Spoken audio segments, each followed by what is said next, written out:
All right, following up with a new beer review. This is the Untitled Art Oat Cream IPA. Absolutely beautiful can, beautiful artwork. I mean, the colors just phenomenal. And of course, that's one of the calling cards of this brewing company, which I believe does a lot of collaborations. And one of the forms they take those collaborations is with visual artists, which is very unique. Maybe a gimmick, you might say, and But I'll tell you though, I'm big on the packaging and marketing of alcohol because that is a huge part of the experience in many cases. And I also, I think this packaging kind of almost made me understand what the beer was going to taste like. It's not like I knew exactly, but it looked kind of like a creamy, oat cream, but IPA. So it's got like this, I don't know, it's just the hop mosaic art that looks kind of milkshakey. I mean, it's not a milkshake IPA, but it's a hazy oatmeal. It's got lots of types of hops. Citra, Mosaic, two of my absolute favorites. Sabro, another one I just love.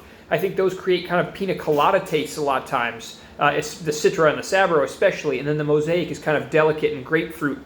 And then Wakatu is the fourth kind of hops. I don't know anything about that. I'm sure I've had it in a few beers. I'm not sure I could recognize it. By the way, this artwork by Stephanie Hammond, just beautiful colors, I think. Now, I've had this this exact oat cream IPA from the same batch a couple times. This, I guess, is my third can of it. My feelings have been mixed. It's good. I don't know if it's my favorite IPA ever.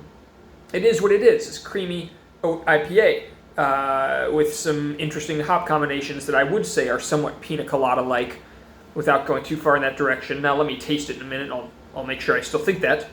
This was canned September 17th of this year. It's now November 3rd. So September to October to November. It's been a month and a half, 5-6 weeks since it was canned. So I'd say quite fresh. Anyway, anything else to say about it? Well, it's brewed in partnership, by the way, also with Humble Forager Brewery. I am just pulling them up on my computer over here. Also beautiful artwork on their website, the Humble Forager Brewery. So I'm not going to get into the details here. You can go look at the website. It looks awesome. I'd love to look at it right now, just not while I'm on camera. Let's give this thing a taste. Beautiful sound. Like I said, I've had this before, so I kind of know what I'm getting into. And I would say it's kind of like as advertised on the label, this beer. Yeah, just like I remember, kind of a oat creamy IPA, hoppy, but especially with that pina colada tones to me, at least.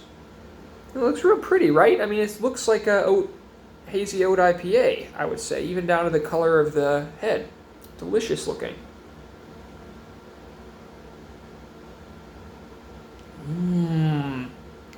Orange, floral. Great mouthfeel, great feeling like it's expanding and on your tongue, kind of like puffing up like a cloud of oat hops or something. Just delicious mouthfeel, so good. It's almost like chewy. That's dang it. It's like an overstatement, I guess.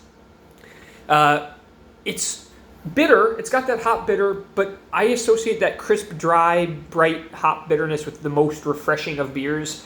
Great for working outside, great for eating any kind of food almost. This is not like that. I think this has a bit more character in the sense that it has less ability to work and play nicely with just anything. I think it's going to fight with food a little bit more. Still would make a good companion to a lot of dishes, I would say. Mostly the same that you could match an IPA with.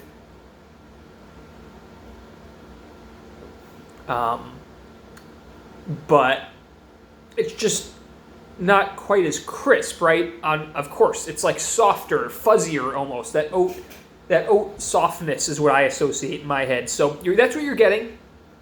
I'll wrap it up there. Keep this one short. Would highly recommend anything from Untitled Art. A few exceptions here and there. Maybe I'll do a review of one I didn't like. But and even then, by the way, the one I didn't like was an incredible beer. It was just completely opposite of the taste that I like. So I might talk about that and do another review of that some other time. But in general, I think Untitled Art, just a real cool, because of their collaboration approach, because of their can art sourcing, beautiful, and just the beers are interesting. takes on whatever they do. So I'm always going to be looking for these when I see them come up in my local shop in Austin. I'm going to probably grab it every single time. Okay, have a good night. Don't forget to like and subscribe. I really appreciate any comments you can give me. I want to know what's good and what's bad about what I'm doing, and so I can do more of the good and less of the bad, okay? All right, see you next time.